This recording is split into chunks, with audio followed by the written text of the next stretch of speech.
Planet Wine & Co. Presents. The second video on the introduction to the history of gastronomy from antiquity to the present day. Here we are with Planet Wine & Co. and the second video dedicated to the introduction to the history of gastronomy from antiquity to the present day. The first thing to remember is that in France in 1800, and more precisely in 1804, with the Almanach des Gourmands, modern gastronomy was officially born. In 1805, Anselme Brillat-Savarin wrote the milestone of gastronomic literature.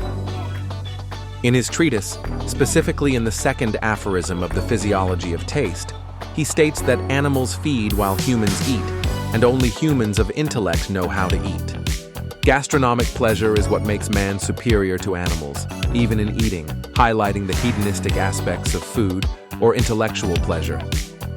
In the 10th aphorism of the Physiology of Taste, Savarin expresses an extremely important concept about health.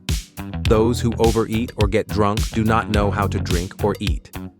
As regards the category of good to eat, Anselme Brillat-Savarin, in his treatise, The Physiology of Taste, and specifically in the 6th aphorism, states that gourmandise is an act of our judgment, through which we give preference to things that are pleasant to the taste over those that do not possess these qualities.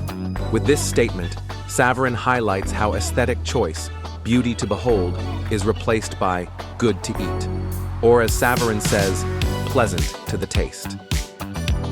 Remember that the concept of good to eat always depends on the culture to which the subject belongs, but unequivocally, within each culture, everyone will appreciate the same food differently, depending on the place or time they eat it and with whom they eat it.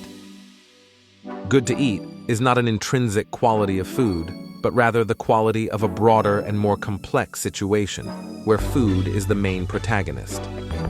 Good to eat is not only related to the sense of taste, as the act of eating involves not only all the senses, but also emotional, psychological, sensory, symbolic, and religious ritual aspects, which transform a purely material action into a real language.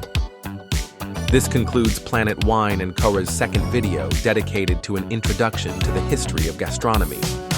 As always, a big warm hug to all of you from Planet Wine & Co. Bye for now, see you next time!